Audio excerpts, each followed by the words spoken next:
Welcome. Today we're exploring Hugging Face Transformers, the reference implementation for modern machine learning models. This is a Python library that brings together 474 different neural network architectures under one unified API. Think of transformers as a smart power adapter. You plug in any model name like GPT-2 or Llama, and it automatically figures out the right architecture, downloads the weights from the Hugging Face hub, and gives you a ready-to-use model. No configuration gymnastics required. Let's look at the scale.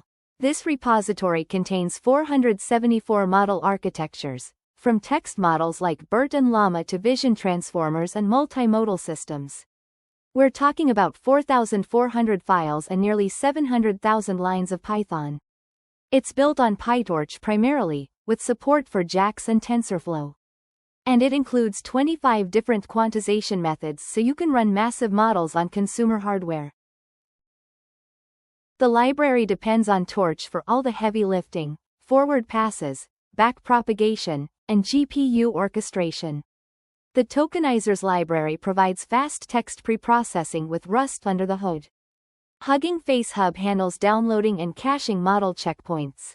Accelerate enables distributed training across multiple GPUs.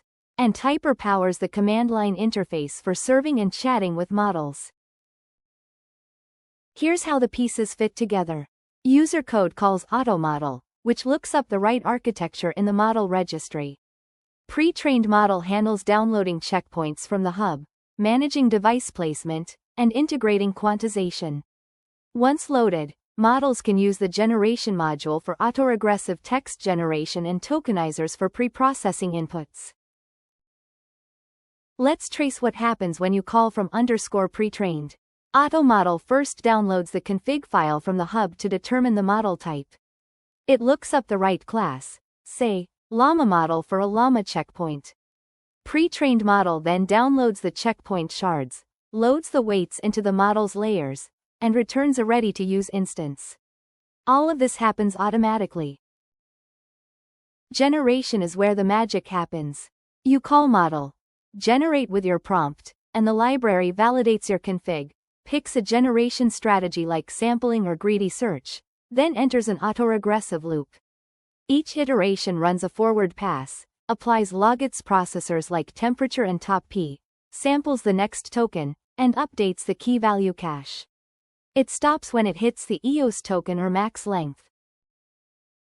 The repo is organized around models/, which holds 474 subdirectories, one for each architecture. Each has a modeling file defining the layers, a config file for hyperparameters, and a tokenizer. The generation module implements all the text generation logic. Pipelines provide task-oriented APIs. Quantizers enable memory-efficient inference. And the CLI tools let you serve models or chat from the terminal. Transformers uses two patterns to avoid duplicating code across 474 models.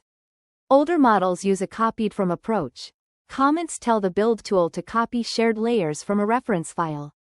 Newer models use modular inheritance. Qwen2 inherits attention from Llama, adds its own tweaks, and the build tool generates a standalone file. Both avoid deep abstraction hierarchies that would slow research iteration. The library integrates with a rich ecosystem. Hugging Face Hub provides the model repository. Accelerate and Deep Speed handle distributed training. Flash Attention speeds up long context inference. Bits and Bytes, GPTQ, and AWQ offer quantization for consumer GPUs. PEFT enables efficient fine-tuning with adapters. And VLLM provides high-throughput serving. Transformers acts as the glue connecting all these tools. This repo is actively maintained. The most recent commit landed today, showing continuous development. Oliver Holworthy is the current contributor with activity in the past 90 days. This is a living project with ongoing improvements and updates. And that's Hugging Face Transformers, 474 neural network architectures unified under a single, elegant API. Whether you're a researcher running experiments, an engineer deploying production services, or a developer adding ML to your app, This library gives you the tools to work with state-of-the-art models without reinventing the wheel. Thanks for exploring with us today.